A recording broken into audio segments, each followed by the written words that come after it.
Je me trouve encore une fois en compagnie de notre conseiller horticole, M. Michel Paquin. Puis étant donné que l'automne est déjà derrière nous, on va parler de sujets qui sont abordables plutôt en ce qui concerne la saison de l'hiver. Et puis, qui dit hiver dit plantes d'intérieur, puisque c'est malheureusement trop tard pour s'occuper des végétaux à l'extérieur. Donc, bonjour, M. Paquin. Bonjour. Donc, en ce qui concerne les plantes d'intérieur, bien évidemment que la première question qu'on doit se poser est où on a l'intention de la mettre. Bien voilà, on regarde dans notre environnement et les pièces dans lesquelles on aurait de l'espace et dans l'élément décoration aussi, qu'est-ce qu'on a à offrir à une plante. Avant de faire un choix quelconque, il faut connaître l'emplacement, l'orientation qu'on a à faire. Alors, si on a une très grande vitrine, mais vraiment, il n'y a pas de problème et qu'il n'y a pas trop de meubles ou autres éléments, bien, à ce moment-là, oui, on va avoir un bon emplacement puisqu'il faut choisir la plante en conséquence de son développement. Si on a un tout petit espace à donner, bien, on va choisir la plante par après en conséquence de cette dimension. Si on a plus grand, bien, on va aller à quelque chose de plus développé, qui va prendre une ampleur beaucoup plus importante et qui va donner, à ce moment-là, le résultat escompté. Puisque c'est un élément de décoration. Alors, quand on est en décoration, que ce soit avec des choses inertes ou avec des choses vivantes, puis c'était la même chose quand on était à l'extérieur, avant de faire le choix, il fallait connaître l'emplacement qu'on avait et la dimension qu'on pouvait donner et que la plante pouvait prendre aussi en même temps. Donc, l'emplacement est un des premiers éléments qu'on a à faire. Ensuite de ça, bien, on va aller avec l'orientation, donc la luminosité qui viendra avec. Alors, naturellement, une plante doit être près d'une fenêtre. C'est bien difficile de vous dire que de l'autre côté de la pièce et qu'on avait un bel espace, que c'est le meilleur endroit à lui fournir.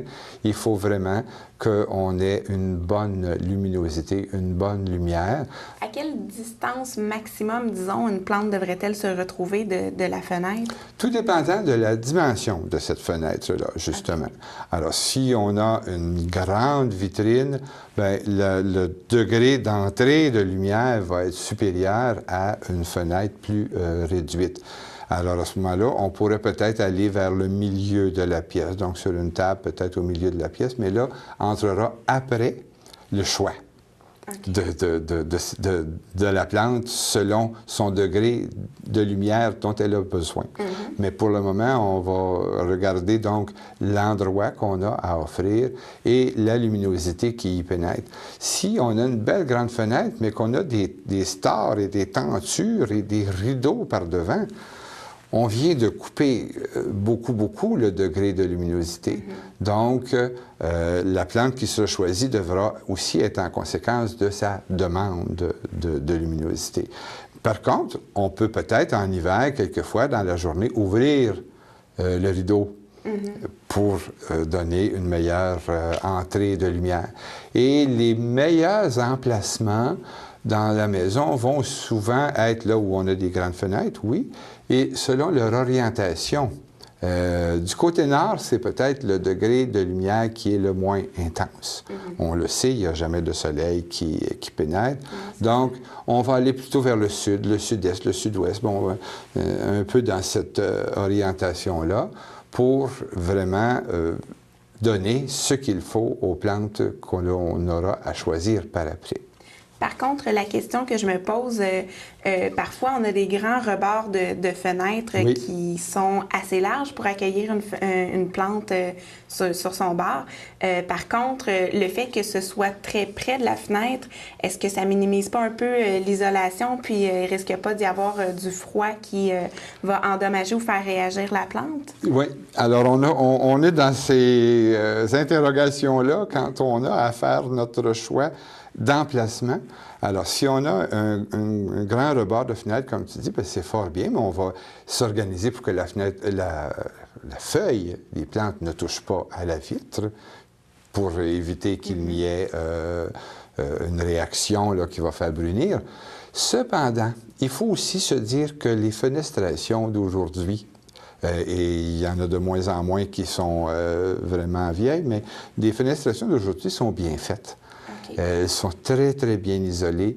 Donc, il n'y a pas tant que ça de froid là, qui apparaît sur le rebord de la fenêtre. Donc, oui, on va pouvoir placer une plante à dimension proportionnée à l'espace qui sera fourni et avec son développement en conséquence aussi, puis avec une très, très bonne luminosité puisque ce sera sur le rebord.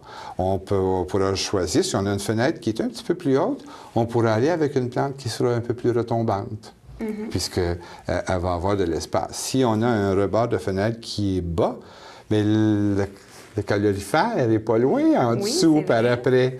Donc, on n'ira pas trop avec une plante très retombante, si ce n'est qu'on la placera sur un autre petit meuble ou un piédestal ou peu importe, qui va lui donner l'espace nécessaire pour se développer et sans qu'elle n'arrive dans la fenêtre et sans qu'elle n'arrive trop non plus sur le calorifère. Là. Puis ce courant d'air chaud qui peut venir du calorifère en bas des fenêtres, c'est souvent là qu'ils sont installés. Il le faut. Est-ce que ça peut venir abîmer ça aussi, la plante, étant donné l'air chaud qui monte, qui vient comme altérer la température de la pièce? Est-ce que ça peut venir jouer, ça? Ça pourrait venir jouer, tout dépendant encore une fois de l'intensité de la chaleur, bon, puis du degré de chauffage qu'on maintient dans la maison. On en parlera un petit peu plus tard. Il y a des moyens de contrer un petit peu ce degré d'assèchement-là, puisque naturellement, l'été, on n'a pas à s'en soucier. Non, c'est ça. Mais en hiver, il faut composer avec tous ces éléments-là dans nos saisons, à nous. On ne peut pas faire autrement. Alors, donc, il faudra voir, là, et on pourra en parler tantôt dans une autre petite capsule de celle-là. Parfait. Puis, est-ce qu'une bonne solution pour pallier un petit peu à toutes ces choses-là, ce ne serait pas des plantes suspendues, tout simplement, où là, on pourrait choisir vraiment à quel endroit par rapport à la fenêtre on la suspend, des plantes retombantes comme ça, on pourrait l'éloigner suffisamment de la fenêtre pour que le courant d'air ne se rende pas, puis qu'elle ne soit pas trop près du froid. Ça pourrait être une excellente solution si on a trouvé l'endroit où on peut mettre le crochet puis qu'il soit bien solide. Naturellement, ça va encore dépendre du poids, de la grosseur de la plante. Et si cet emplacement-là est celui que l'on recherche et qu'on a à lui offrir, bien oui, ça pourrait devenir une excellente solution aussi. Alors, le degré de lumière, il va toujours être en conséquence de la dimension de la fenêtre, naturellement, et de ce qu'il y aura dedans, mais en même temps, de l'orientation par rapport aux points cardinaux. Alors, en grande fenêtre qui reçoit beaucoup de soleil, même en hiver, on va pouvoir donner une plante qui va accepter un degré de lumière plus important. Si on a une fenêtre qui est grande, mais qui est bien orientée nord, on va devoir à ce moment-là choisir une plante qui exige moins de luminosité et qui va très bien se développer quand même. Alors ça va devenir dans une question de choix selon et l'emplacement, et la luminosité, et l'orientation qu'on aura donc vérifié puis qu'on aura choisi. La plante peut toujours aller sur une petite table, soit à certains degrés de distance de la fenêtre. À ce moment-là, oui, ça va être très bien. Certains vont dire, bien oui, mais j'en veux une grosse, puis c'est là qu'elle va. Oui. Bon, à ce moment-là, on va encore vérifier le degré de lumière et on va choisir la plante qui exige moins et qui va pouvoir très bien se comporter dans cet endroit-là. Si on se... Oh, je m'excuse. Non, allez-y. Si on se rend compte qu'après l'avoir placée, elle ne réagit pas parfaitement bien, bien, il va falloir rapprocher un petit peu plus. Parfait. Michel Paquin, merci beaucoup d'avoir partagé tous ces conseils-là avec nous encore une fois. Puis au plaisir d'avoir encore de judicieux conseils lors d'une prochaine chronique.